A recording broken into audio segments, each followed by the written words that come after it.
Yesterday, I had a little bit of an unusual circumstance in that there was nothing on my calendar.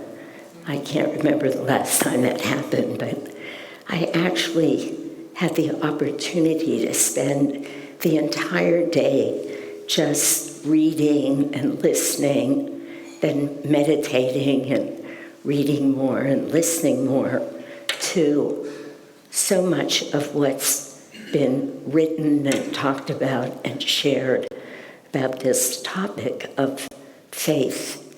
And it was very moving. I came in here this morning just hoping that I would be able to share some of what came to me yesterday, because when I was listening to Tandava, I don't know how many of you were here during purification, but he gave actually a very lovely talk leading up to purification, and he was talking about they do a high tea every year for the schools, and it's a fun and deep and fundraising event. What's interesting is that probably nobody has any idea right now how much money they actually raised. But you could just feel, as Tandava spoke, just how uplifting and powerful the event was. And I was listening to him try and communicate that and share that. And I was thinking, and he did beautifully, but I thought so much of what we experience in life, but particularly on a spiritual path, it's just beyond all of the words. It's so much bigger. So it does present a little challenge when you try and share that. You have to actually find the energy and see if you can share the energy even as you're speaking. Because the truth is that the words usually limit the experience somewhat. And I felt that as I was diving deeply into this concept of faith. And one of the things that just came to me listening to the reading again is that I think, I don't even know if this is true, it just came, so I'll try it out by saying it out loud, that sort of subliminally, I've lived with the feeling that you practice long enough and you develop or deepen your faith. I've never said that before. I don't know if I would have said it, but it's what it feels like.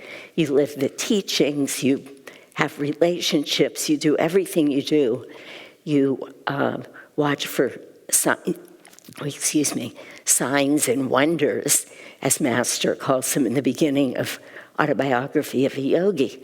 And they come in your own life and you develop faith. But what I was experiencing yesterday is that the faith, to some degree, has to precede the experience. Because having faith and giving yourself wholeheartedly to an experience with God, prayer, whatever we're doing, giving it up to God is what faith is. And then you have the experience that can come after you've not just believed, but had faith in something. I know I was watching, one of the things I was watching yesterday was a little, very brief clip. Dharmadas and Nirmala spent quite a bit of time with Swami Kriyananda some years ago, doing a whole series of what's called,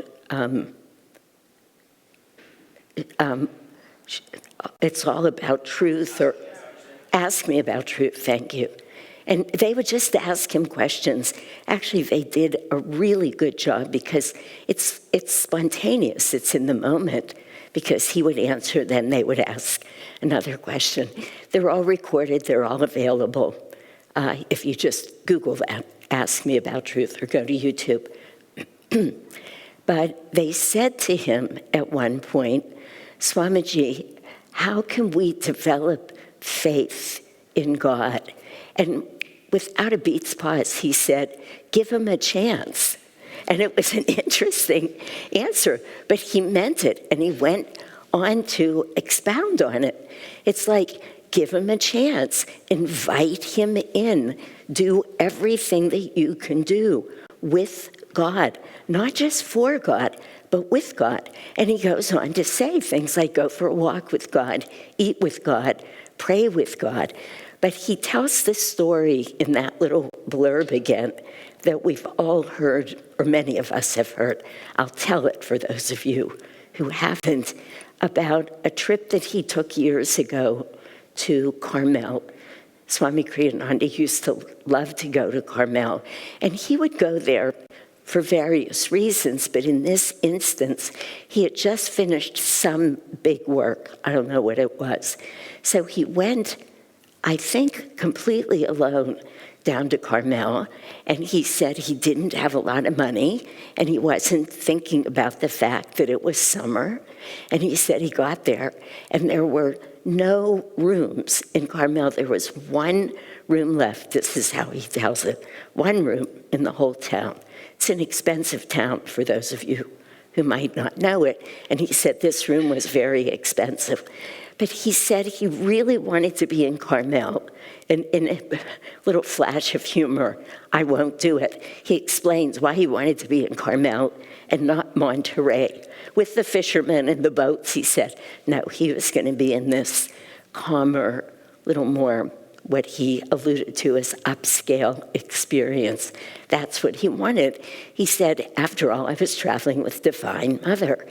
So he looked at this room and he said to Divine Mother, I can't afford this room, but I want to stay in Carmel, so I'm going to take it, and then you're going to have to find a way to get me home.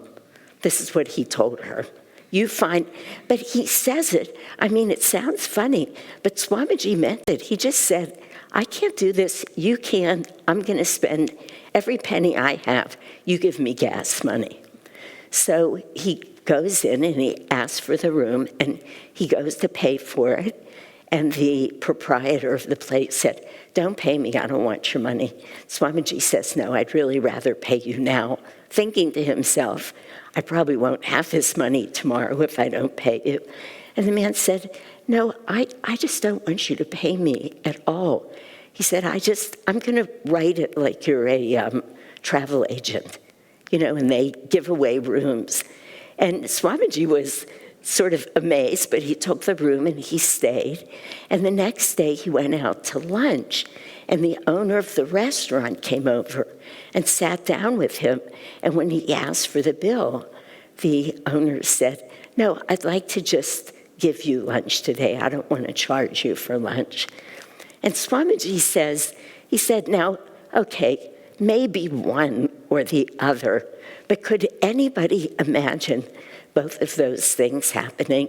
And then he says, it happened because I was traveling with Divine Mother.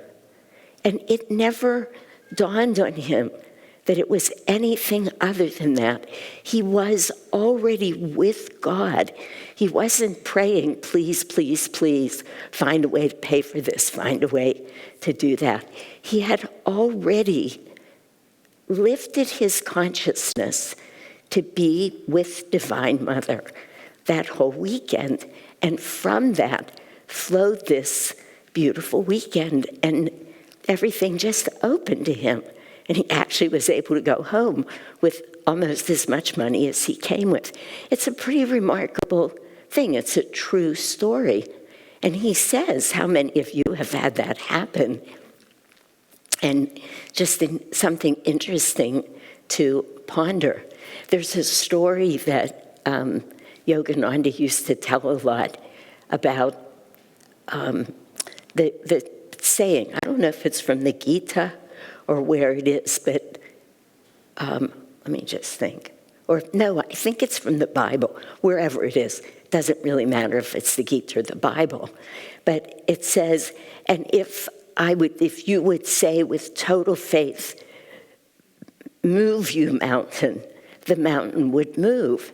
So there was a man listening to Master, and when he was telling that story, and he went home that night, and he said, out of his window is a mountain that was blocking his view of the ocean.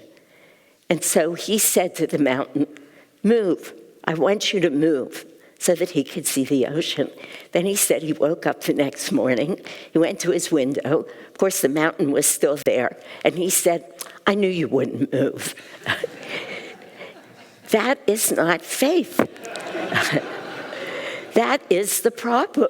That is why the mountain, if you say with total faith, move, the mountain would move. This is what Master was saying.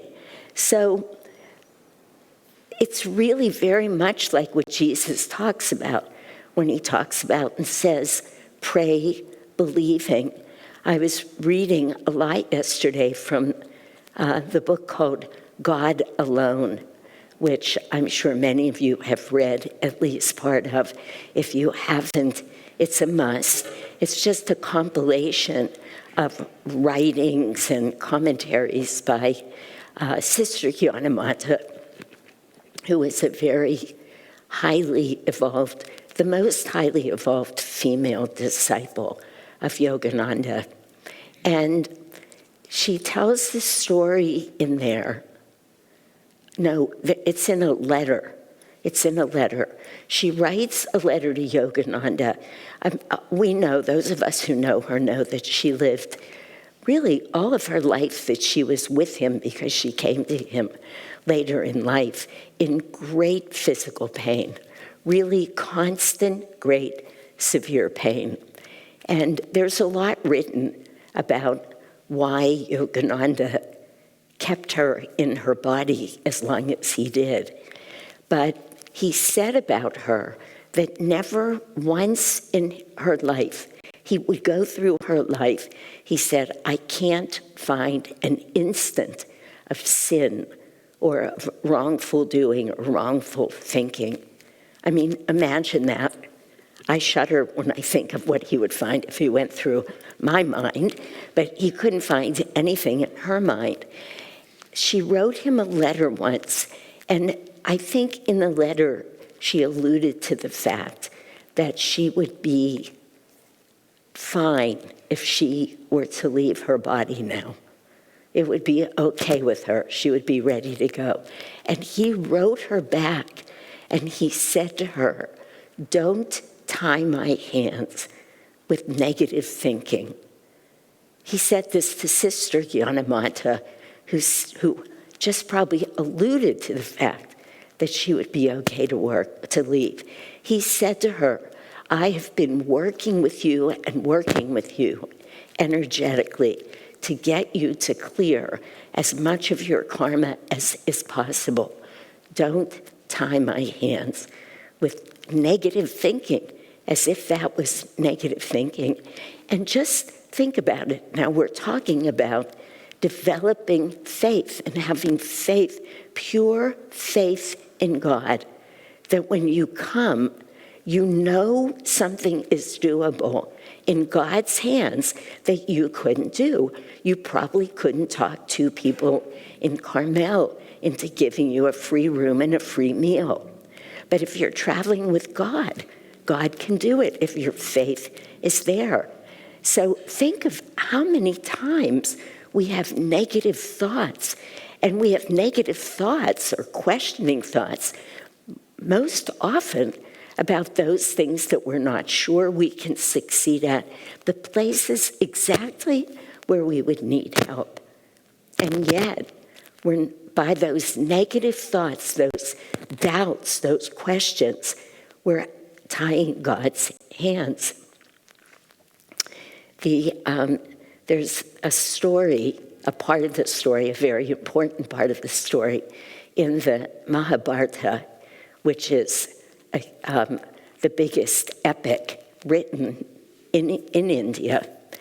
And the story's, of course, very long and complicated, and every page is teaching us lessons in our life.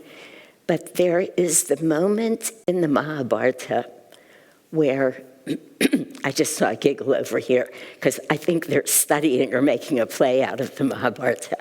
I forgot about that, though, just this is the high school contingency over here, part of it. And part of it. I was looking for where's the other part. She's up here. Anyway, I believe many of you know at least part of this story, but just as a moment, there are two factions going on here. The Mahabharata really is the story of the force of dark against the forces of light, and it unfolds in many ways. But there's a moment in this story when the forces of light, who are the Pandava brothers, are drawn into a game of dice with the Kauravas, who are the forces of dark. And these are all aspects of our light, of our lives. Every character in the Mahabharata represents something meaningful in all of our lives, in each of our lives. You go through every character and you can see who they are, what they represent, and how and why we should pay attention to it. But in this instance, in the dice game, the oldest brother of the Pandavas keeps gambling. And of course, it's a setup, and it's probably a setup, so at least for one, I could tell the story today. He keeps losing. And every time he loses, he bets again, trying to win back what he lost. We've heard of this in Las Vegas and many other places. You lose something, then you bet more, thinking you'll win it back. But it doesn't happen. It keeps going on until he's lost. He gambles away his brothers, the other four brothers. He gambles away himself. And now he's about to gamble away his wife, Draupadi, who is the wife of all of the brothers. And this is more complicated than I need to talk about today, but it's because she represents Kundalini energy, and they represent each of the chakras. So she's energetically very tied to each of these brothers. But he, unbeknownst to her, because she's not in the room, he gambles her away.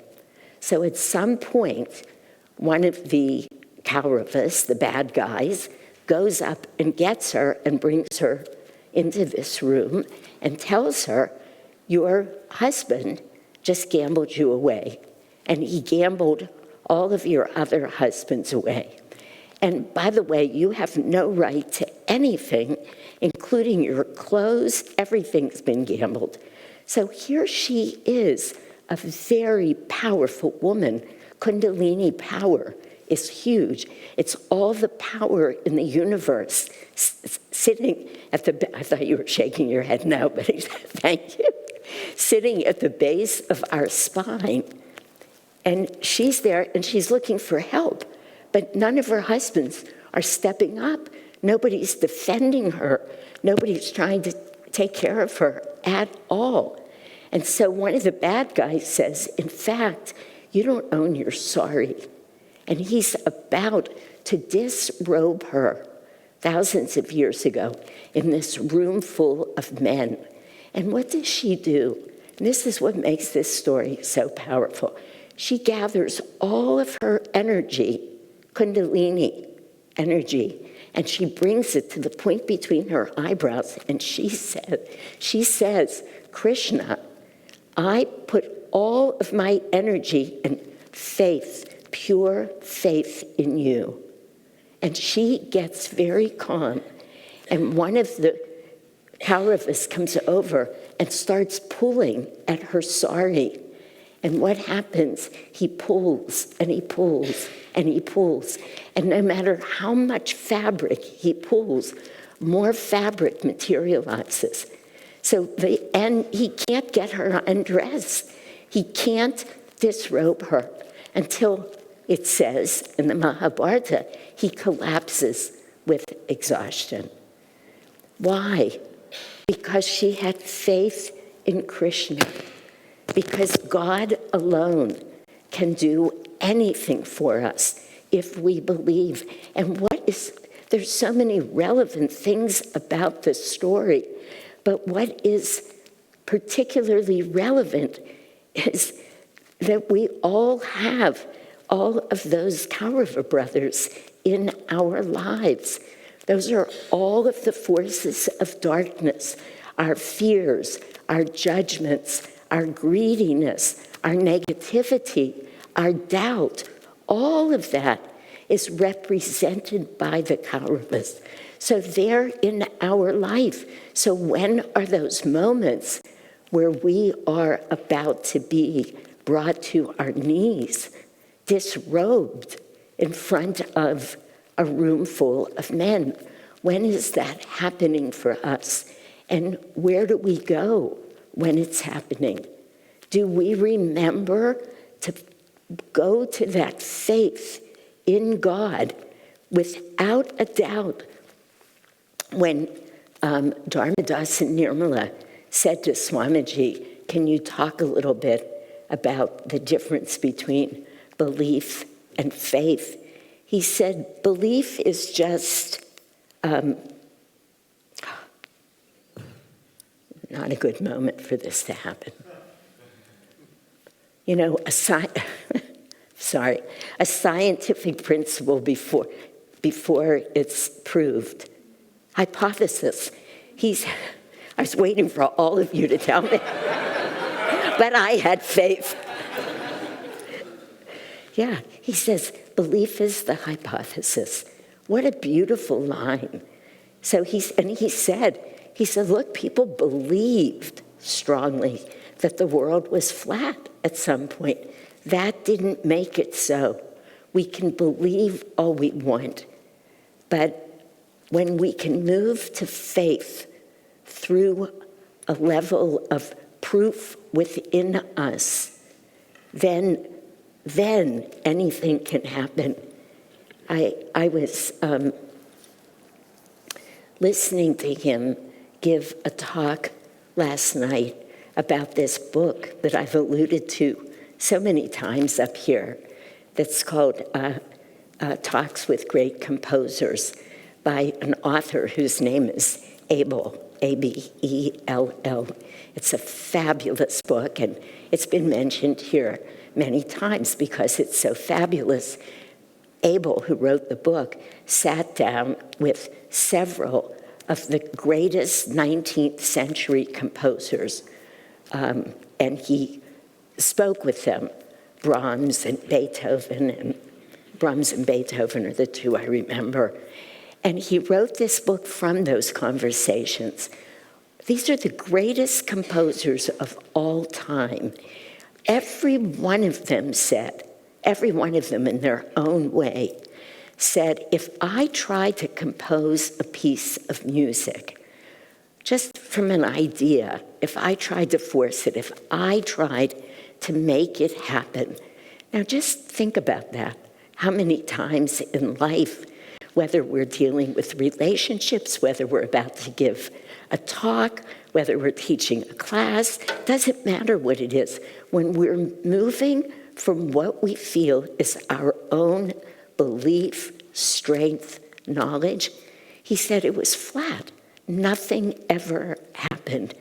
But when I went into prayer as an affirmation, he said, I needed the affirmation. This is what I need. I know you can give it to me. He said the inspiration flowed and the most beautiful music came. He said many pieces I had to throw out because they were mine, not God's. These are such meaningful lessons for us because maybe we're not all a Brahms here or a Beethoven, but we're doing whatever it is we're doing with our lives. And it's what Swamiji said. How do we develop faith, Swamiji? faith in God. Give him a chance.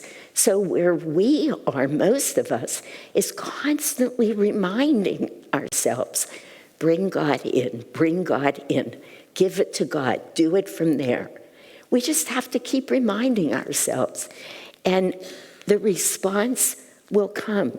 I wanted to read to you this beautiful piece that Sister Gyanamata wrote from the book God Alone, and it's so beautiful. She says, there's one answer to all of your questions, one answer. For those of you who received I sent an email probably a month ago now, talking about my husband and the surgery he was having and what that was like for me. And at the end, I literally sat and I said, give me the final lines, because I didn't want this letter to sound like woes be to me. It's not how I felt it. And this sentence just came, truth, that said, it really doesn't matter what we're presented with. Our job is just to open our hearts and let them fill with God's love, and that carries us through. And then we have that experience of feeling God's love. It's not just that we get through something. We get through it joyfully. We get through it with feeling gifted. I didn't write all that, but I did write opener. But I didn't know this. I wasn't reading this, but she says it so beautifully. If I had read this at that time, it's what I would have written. She said, there's one answer to all of your questions. Turn to God and fill your consciousness with the realization of his perfection. Doesn't mean you have to solve the problem. You have a question, she's saying. What do? You turn to God and you fill your consciousness with the realization of his perfection. Let your weakness be dissolved in the worshipful thought of his presence and his strength. This is what she's telling us to do. Every one of us can do. We may not be able to solve the problem, but we can all do this. This is the beauty. The beauty is we're giving it up to that place where the solution to every issue of life resides. And it's perfect. I'm going to interrupt myself for 1 minute, and I'll finish with the rest of this. God is infinite, but he's not limited by infinity. He's infinitesimal, but he's not limited by that. He is there in whatever form we decide to worship. If we want to worship him as Father, he's there as Father. If we want to worship him as Mother and put our heads in her lap, he's there as Mother. If we want to find God as friend in our beloved, this is why we pray the way we do. Father, mother, friend, beloved, it's all God. Because God can be there for us in any time, in any moment, if we just give him a chance. So Sister Gyanamata is telling all of the nuns that she lived with, and now all of us, don't focus on the problem. Focus on your love of God. Perfect that. Perfect your memory. Perfect that joy. And, as Jesus says, everything else will be given to you. We can't solve every problem. We're not even trying to. The answer to all of your questions, she said, is to turn to God and fill your consciousness with the realization of his perfection. Let your weakness be dissolved in the worshipful thought of his presence and his strength. He knoweth your need before you speak, and is more ready to give than you are to ask. Isn't that beautiful? He's just waiting. She's saying, you don't even know when to ask. He's waiting. He just needs you to ask. He's perfectly ready to give. When you meditate, turn away from everything but the one absorbing thought of his overshadowing presence. In this way, you will become receptive, and healing will flow through body, mind, and soul.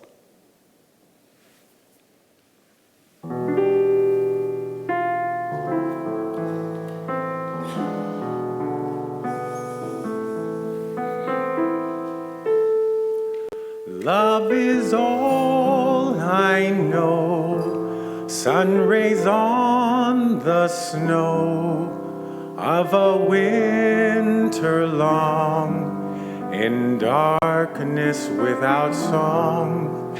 Oh, my heart's afire, burning all desire, only you remain in life again.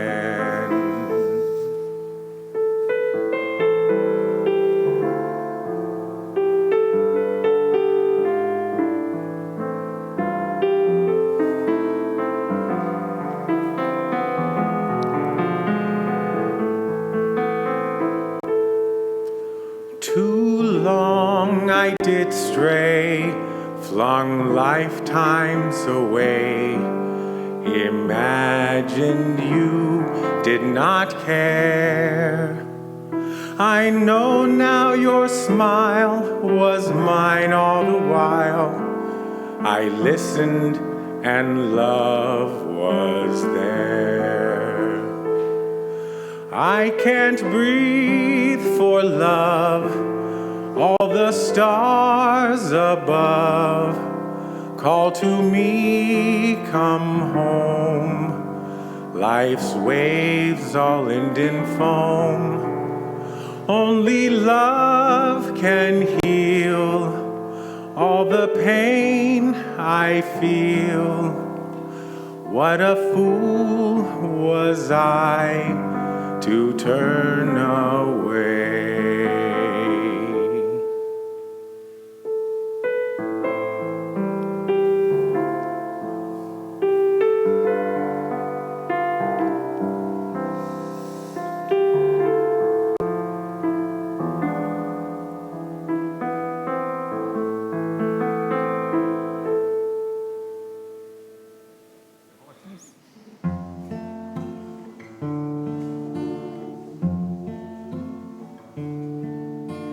When the cherries bloom, Kyoto sings all day long, rising melodies to the sun. Blossoms awake to the gladness of song. See them smile and greet everyone. When the cherries bloom, Kyoto sings all day long, rising melodies to the sun. Blossoms awake to the gladness of song. See them smile and greet everyone. Tell me, little sisters, what have you to say? Live your life as perfectly as this perfect day. When the cherries bloom, Kyoto sings all day long, rising melodies to the sun. Blossoms awake to the gladness of song. See them smile and greet everyone.